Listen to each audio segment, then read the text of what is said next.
Hello and welcome back to the Budget Knitter podcast channel. My name is Spargur. I am your host. I am coming to you from Las Vegas, Nevada, where I live with my 2 dogs and a husband. Sometimes.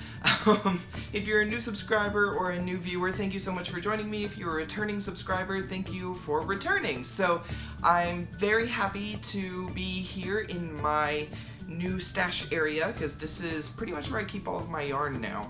I think for those of you that have followed me for a while, I've moved around a lot, and that's kind of just been out of necessity, really. So a couple quick things. For those of you who are new, you can find me on Ravelry as WSpargurKnits. You can find me on Twitter as WSpargurKnits, Instagram as WillMSU.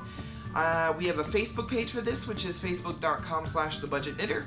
And my email is also in the video description box below if you ever have any questions about anything and you don't want to put it in a public forum in the comments down below. Cool. There's also a Ravelry group for this podcast, and that's the Budget Knitter Podcast. You can search that in Ravelry and it should pop right up. We have a few threads that I want to remind you about. We have the knit along threads. So we have the chatter thread for those of you who are knitting the flax sweater with us. And we have the finished objects thread for those of you who have finished your flax sweater already. That thread I expect to be filled more as we get closer to the end of the knit along. And then there's also a thread that says questions, comments, and concerns. That's where I want you to tell me, what can I improve on the podcast? What do you want to see more of? What do you think I do well? What do you not like? Just anything that you may have about the podcast. I put that up there because I am looking for your feedback and I want to know how I can serve you better. So that's there as well. And then the other podcast, so sorry, I didn't know that was on loud. So the other thing that we have going as a thread is brand new, and it is a thread that says questions for the budget knitter. I want to start doing kind of like question and answer videos where you can ask me things about my life and maybe tell me a little bit about yours so that we can all get to know each other. And so there's a thread in there where you can go and ask me whatever. It doesn't have to be about knitting, it can be about anything. So, I kind of want to do it in a format where if you say, how old are you and where do you live, then you would then answer the questions and say, I am 37 years old and live in Minneapolis, or something like that. I want you to ask me questions, and then I want you to answer the same questions that you ask me, and I think that would be a really fun thing. And if you're okay with it, go ahead and include in that, tell me whether or not it's okay to read your answers on the podcast, because I do kind of want to do this little get to know each other thing. So that thread is in there as well, and if you would like to participate, just head over, find the group on Ravelry, and then just join that thread. What else? Normally I do what am I drinking, but I forgot to get a drink. So today I'm drinking air. Delicious. So I do have a couple of quick updates. By the way, we are I don't really have a whole lot, so I am kind of just breezing through this. Just a couple of quick updates, and I did want to write this down so that I remember to tell you. A while back, I designed a pattern for a table runner, and at one point I said I thought I would make it free, and then at one point I said I was going to make it $3, and a few of you bought it, and I'm really appreciative of that. However, I did decide that because of its intricate and complex nature, and for several other reasons, I've decided to go ahead and make that pattern free. So for those of you who wanted the pattern and didn't want to purchase the pattern, it is now free on Ravelry. So if you're friends with me, it's the only pattern I've designed, so you might be able to find it that way. But for everybody else, you can search Falling Autumn Leaves, and I'm going to leave, if I remember, I will put a link in the video description box below to that pattern. But I'll at least put the name, and if you search Falling Autumn Leaves, I think there's only 3 or 4 things that pop up with all of those words, and mine is a table runner, so that is available now for free on Ravelry, my gift to you, because I decided that, honestly, it's my first one, it's probably bad, so... So you can jump over there and grab that. Really, I just want more people to knit it, so if you do decide to hop over there and purchase that pattern, let me know how it goes, and of course email me if you have any questions, because again, it took me a long time to get through that pattern, and I did make as many edits as I could, but I'm sure I missed something somewhere. So there is that. Second update. I have now heard from everybody who was a winner for the giveaway on the last podcast. So thank you to everybody who participated. I'm really excited. I have not shipped the yarn out yet. I'm very sorry. I've had a couple of things that came up that required my attention. But I do expect to have your yarn out to you here within the next 2 weeks. So I promise I will email you and you will get a tracking number when I send out your yarn. So I have it here. It's ready to go. I just didn't have the money immediately, so that should be coming out very soon, fingers crossed. If for some reason it has to be delayed yet again, I will email you and say, hey, I am so sorry, I'm trying to get this all together. It's just that shipping isn't as cheap as I remember it being a couple years ago, and I haven't really shipped anything in a while. Not anything of substance anyway, more than like a letter. So I didn't realize that it's not as cheap as I thought it was.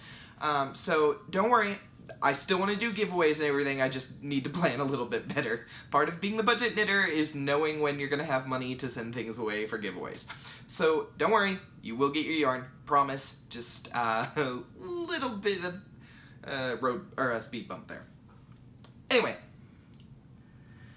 So a little bit about what I'm up to. This weekend is, of course, Easter weekend, so I've got my regular church gig coming up. Oh, I guess that's it. I don't, Easter, it's not really celebrated by most corporations anymore, and it really is kind of a church thing. So that's kind of what I have going for Easter. I have my regular church music gig, and then other than that, I will probably spend it at home gorging on chocolate. Actually, I probably won't be doing that because I'm trying not to eat as much sugar. So I don't know what. So Easter is going to be... It's just going to be a Sunday for me. Well, it is also April Fool's Day. I might play a prank on somebody, but probably not. Oh, and on that note, I was having some issues with my flute. So for those of you who have followed me for a little bit, my flute was having some of the pads falling out, and I had I'd had it fixed like 8 months ago or so, and all of a sudden I'm playing and the pads are just starting to fall out of the instrument, and I was really concerned because it shouldn't. I just had it fixed 8 months later. It shouldn't be doing that, and somebody that I'm friends with in the flute choir who used to work for Burkhart the flute maker. He used to repair flutes for them. He took a look at it. He took it home and he took a look at it. And apparently, whatever holds that pad in used to be metal. And the person I sent it to took off the metal pieces and replaced them with plastic. And it wasn't even plastic that really fit my instrument. It was just this really cheap alternative. And it actually kind of really upset me because, I paid almost $2,000 for this instrument. And here is somebody who's supposedly world-renowned and certified in instrument repair removing something very important to my instrument and putting on something very cheap, and then charging me a significant amount of money for it. And it really kind of put a bad taste in my mouth for that repair person. But the more I learned about that person, because the guy who has now repaired my flute and put it all back together, he knows a lot of the people throughout the world who do repair, because it's kind of a small group of people that really do instrument repair professionally. So, he knows a lot of these people, and he's talking to me about the person who worked on it the first time, and he's like, he's a salesman. He wants you to buy his in-house brand instruments, and he will repair your stuff, but he cares more about the instruments that he's trying to sell than about the ones he's trying to fix. And so, it kind of upset me. But the great thing is that this other guy from my flute choir, he fixed it, he did it completely pro bono. I have a lot to thank him for because We have a concert coming up in a few weeks, and it was just getting really annoying having an instrument that was falling apart in my hands. So I really want to thank that guy. I'm not going to name him just because he's a very private person, and I want to respect his privacy. But I want to thank him very much for fixing my flute. I actually don't have it yet, but he's a professional. He's done this for some of the world's most renowned flute players, so I trust him. So if he says it plays, and I'm not that worried about it. But that's good. That's a really good thing because I really needed that. And the last little thing is I'm starting to kind of fall back into a little bit of writing. I haven't done a whole lot of writing recently, and it's just because I didn't feel like I could... I was losing focus on a lot of things. Like, I really want to do this podcast, and I really want to focus on my knitting, especially now that I have all of this. But, you know, writing was also a passion at one point, and I just stopped doing it because I felt like the stress of writing was creating more problems than it was fixing, and I just took a step back. But recently I've missed it a little bit, and I had a friend of mine from work read something that I had written just kind of at work. Like, I just had this thing in my head that I needed to get out, and, you know, I wrote it down, and I sent it to her, and she read it, and she said, "You write really eloquently. You should pick writing back up. I know you miss it, and I can tell from your writing that you miss it." So I've sat down, and I've pulled out some old projects, things I haven't finished, and I've started looking through it. I don't feel quite the same urge to write, but I can see where things could have been very differently if I had chosen writing over knitting.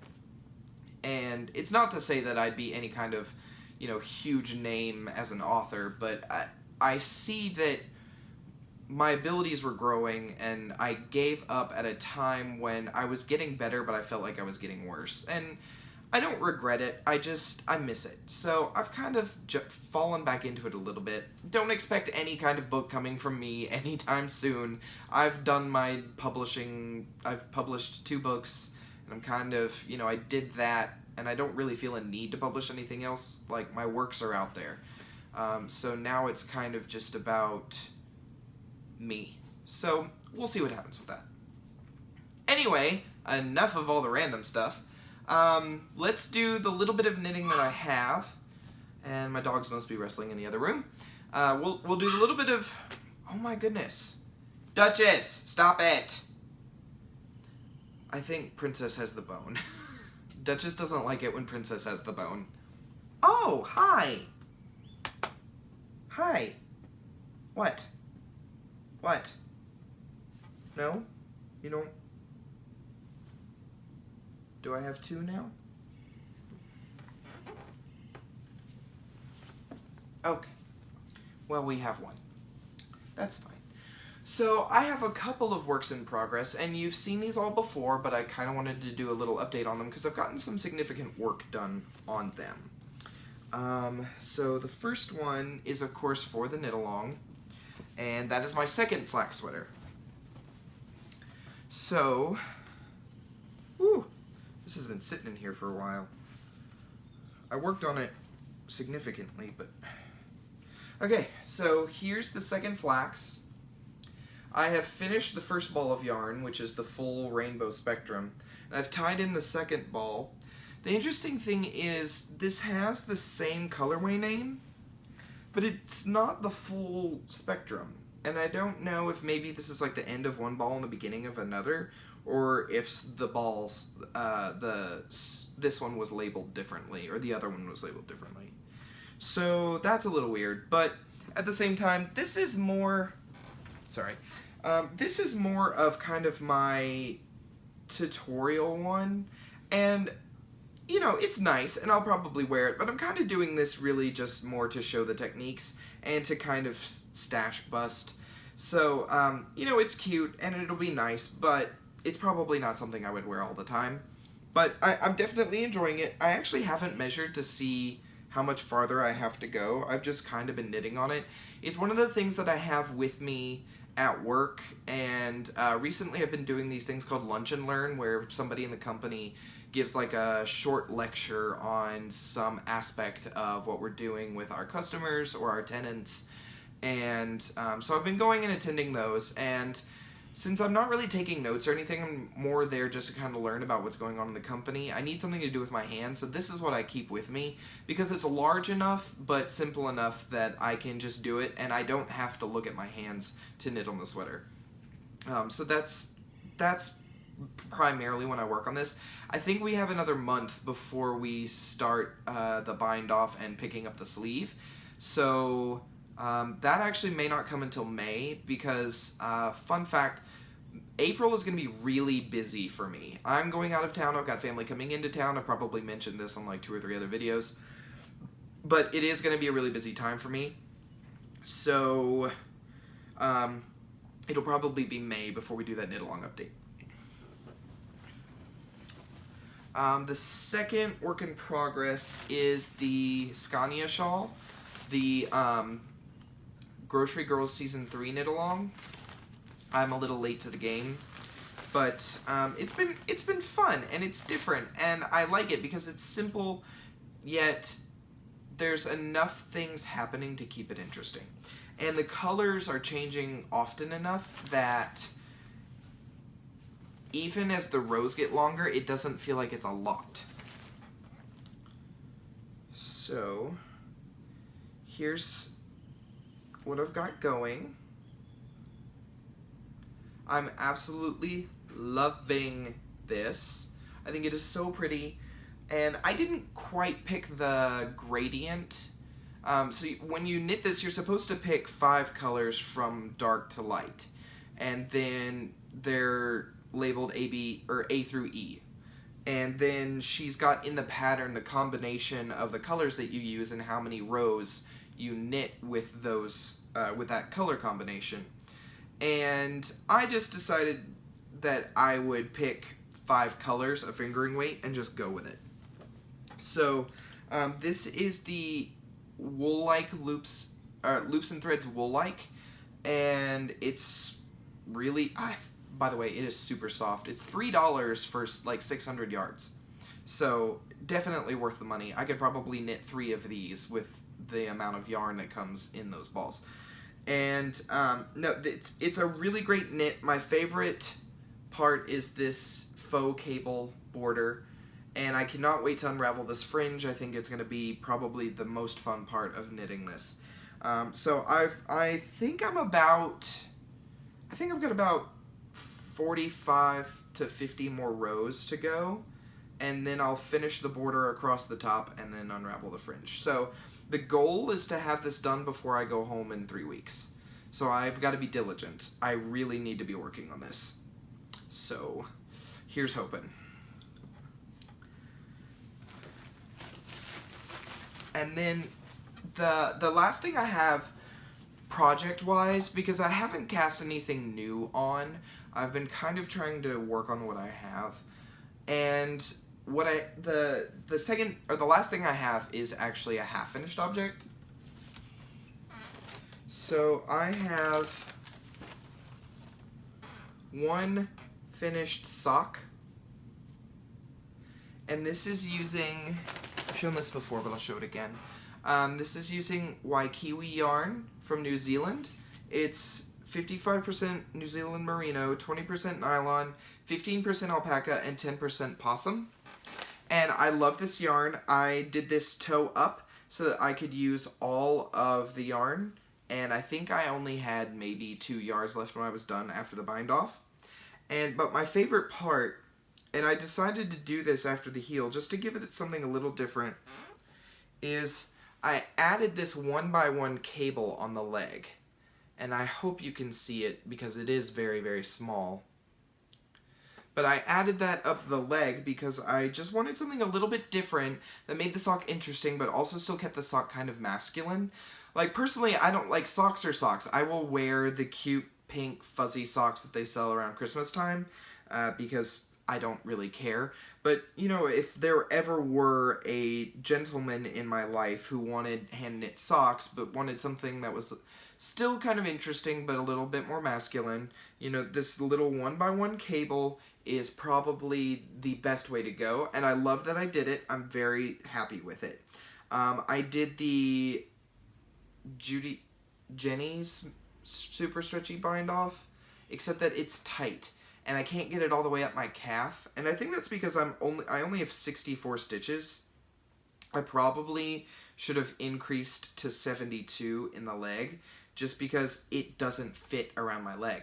Now, since it's a natural fiber, I could probably block it and get the fiber to stretch a little bit, and we'll see how that goes. I want to have both of them knit before I try blocking them. One thing I've run into is that I get so impatient about the sock looking good that I will block one before I've knit the other one, and then I measure the one I'm knitting off of the one I've blocked, and that doesn't work out very well, and I end up with two different sized socks. So I am going to discipline myself not to block this sock until I've knit the other one, so that they end up measuring the same. I did keep track of the measurements just in case, and the nice thing about this is, so I know that I have to knit the foot 9.5 inches and then do the heel. By the way, it's a little long. I should have stopped knitting the foot 1 inch before I did. Then do the heel, and then I do 4 rows plain, and then I start my cable pattern, and then I do 18 cables ending with a cabled row, and then I start doing my cuff. So I know exactly how it'll work out, and I think it'll work out better. I'm actually really excited with how this turned out, and I have started the second. I actually started it today. So here's the toe so far. I am doing this on a 9-inch circular, and I did a provisional cast on with German short rows for the toe. And I really actually enjoy that toe. Once I had done German short row heels before, and I know the toe is the exact same thing, but I'd never done it from a provisional cast on. And so on the first sock, when I went to pick up from the provisional cast on, I accidentally picked up 1 row too low on some, and I had this weird float in the toe. This time, I decided to do something a little different with the provisional cast on, because, one, I didn't have contrasting colored yarn. Because I started this, oddly enough, at work, and I didn't have contrasting color for the provisional cast on. So I decided to use the little bit of leftover yarn I had from the previous sock to do the provisional. And so I crocheted everything on, and then I knit my first row. And then what I did is I took a little bit more scrap yarn, and I put in a scrap yarn lifeline on that first row. And the reason I did that is because what I wanted to do is pick up the stitches from scrap yarn versus try to pick them up from the provisional cast on, because I'm not good at that, and I know that it would be good to practice, but I'm also one of those people that's willing to go out of my way to do something that's a little bit harder so that I don't have to look at a mistake. So, again, I did the provisional cast on, I knit 1 row, and then I threaded a lifeline through, and then I purled back across, and then I started my short row toe. Once I had gotten a little bit into it, I decided that there were so many pieces of yarn hanging off with the provisional cast on, and the tail hanging from where I had connected the yarn to start knitting, and with the lifeline, there were just so many pieces of yarn hanging. I went ahead and ripped out the provisional cast on and just left the stitches on the lifeline, which actually worked out really well.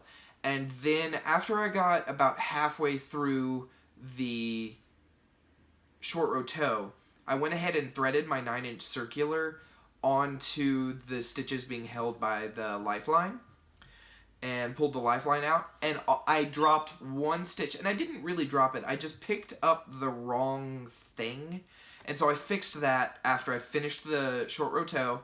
I fixed it when I picked everything up on the 9-inch and started knitting around, and that was the only problem I had.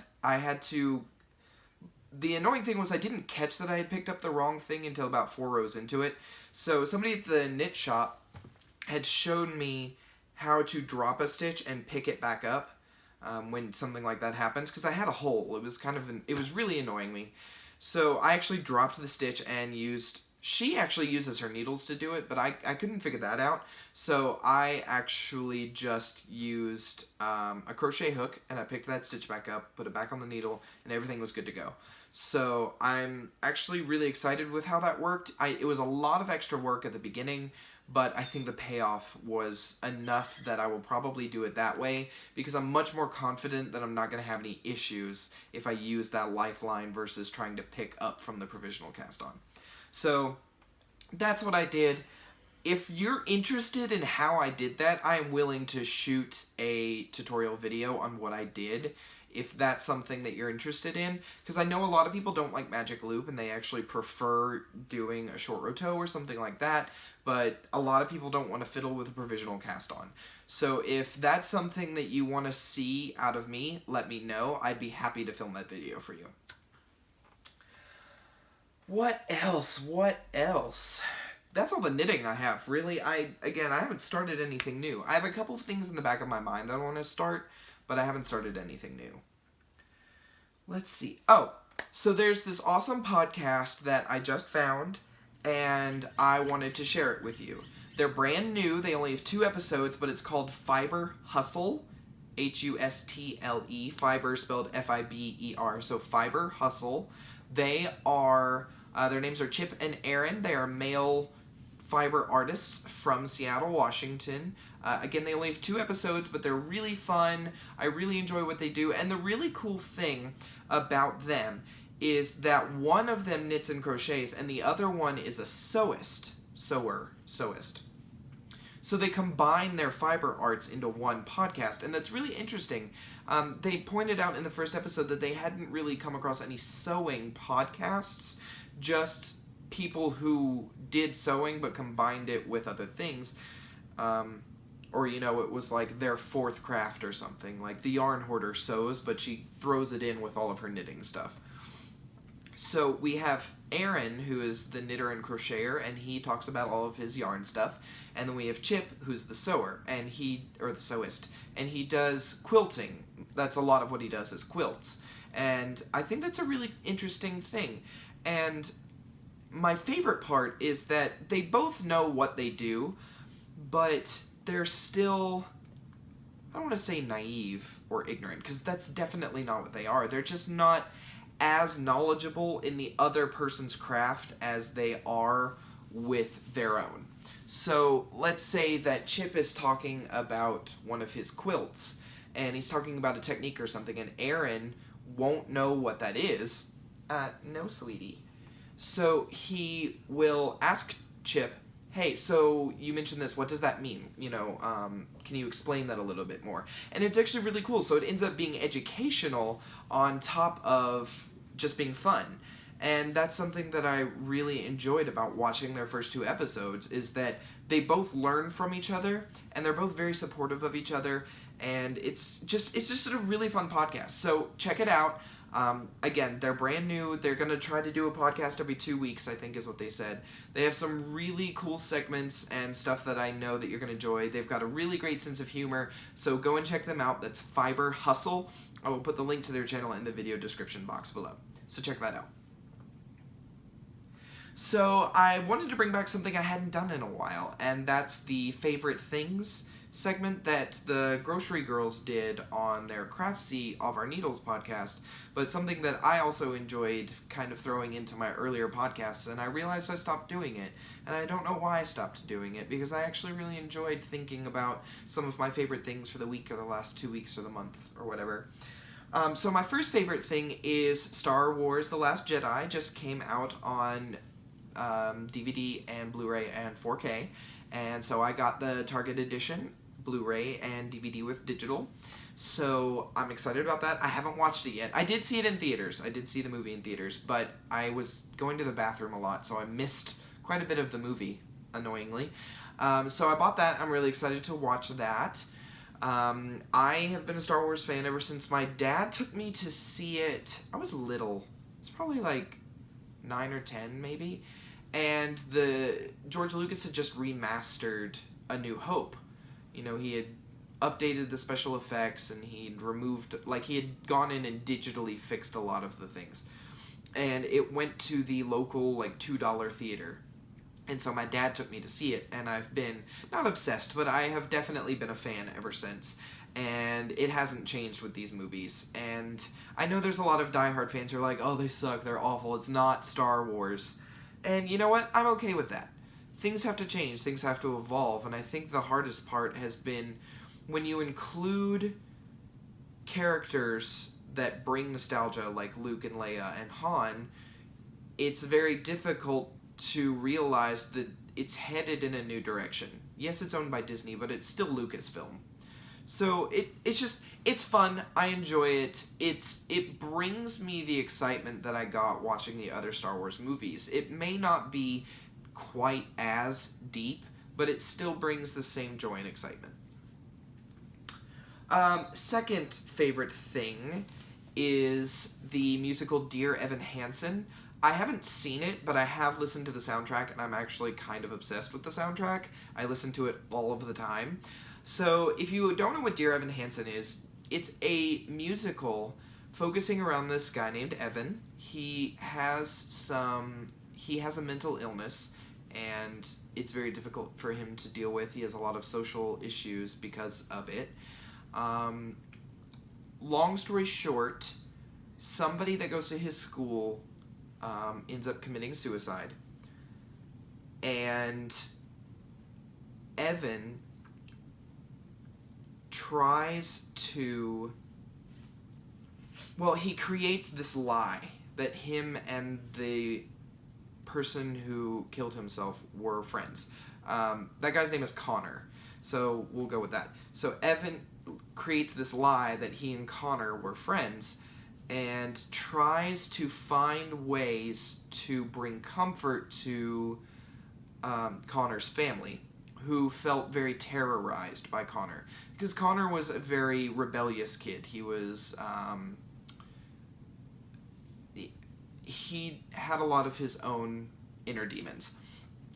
And long story short, there's a lot of things about the show that kind of hit home in terms of real life. You know, these are things that real people think. It's not, yes, it's a fiction story. You know, it didn't, it's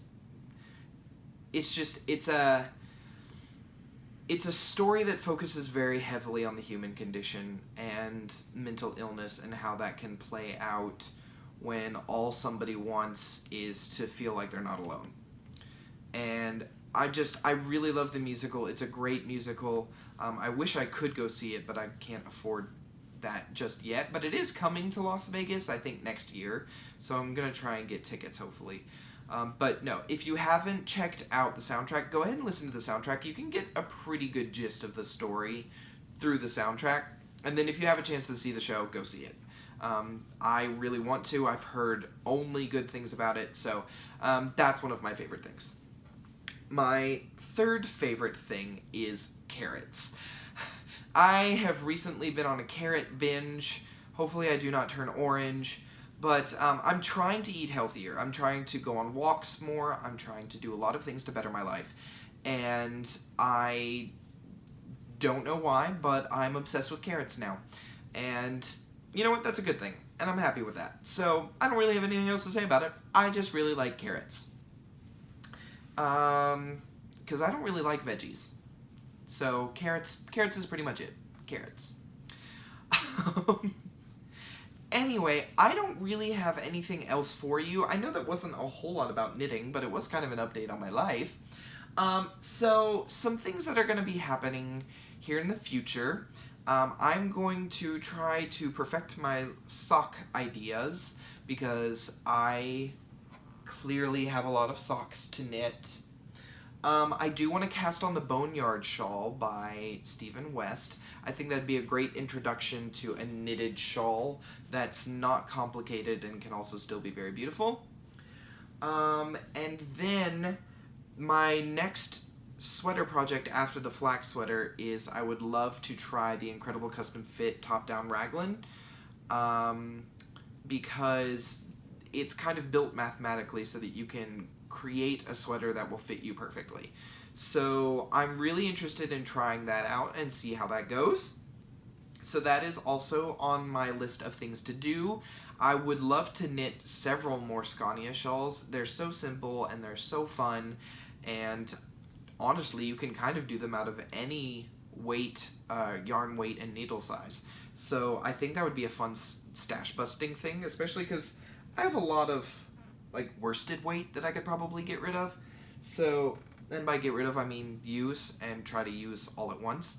So I'm gonna try that, see, so those are some things that are coming up. Yeah, I don't think I have anything else today. So I think this was a little bit of a shorter episode. I wasn't timing it. But thank you for sticking through this. For the winners, be looking out for an email that tells you that I shipped your yarn. You will get a tracking number with that so you know when to expect it. And yeah, I don't have anything else. So thank you so much. Oh, wait, no, I do have a couple things. I have some videos that are filmed, but they are not scheduled to come up until sometime in April. Because April is going to be so busy, I have some things that I'm filming ahead of time that I'm going to schedule to come up while I am out of town or while I am busy. But one of the other things I'm going to do is that while I'm out of town, I am going to go kind of on a yarn store crawl thing. And I think I'm going to do filming of some of the stores that I go into, just so you can see what I was doing while I was gone. So you might get kind of more of a vlog video when I get back from my vacation. So be looking forward to that. Again, don't forget about those Ravelry threads, especially the question and answer one and the questions, comments, and concerns, because those are really important to me, and I think that would be really fun. Also, remember the Tightly Spun podcast. That is a really fun podcast. It's an audio podcast, not a visual one, so you can find it on your podcast app on whatever device you have, or you can go to tightlyspun.com and you can listen to the episodes there. I am going to be appearing on that podcast sometime in May, but until then, go and listen. Those are really awesome episodes of everyday knitters just like you and me, and it's a really fun thing to do. And it's a really great way to support your fellow fiber artists. And who knows, maybe you'll meet somebody or learn about somebody who lives in your area that you could meet up with and do more fiber crafting. So that's a great podcast. Check it out. I'm going to push that every time I do a video because it really is that awesome. Okay, thank you so much. That honestly is everything I have for you. So I will see you again very soon here on this channel. I love you. Thank you. If you haven't subscribed, go ahead and subscribe and give me a thumbs up. The thumbs up is very helpful to me. And I will see you all again very, very soon here. Thank you, thank you, thank you, and have a wonderful Easter weekend. Mwah.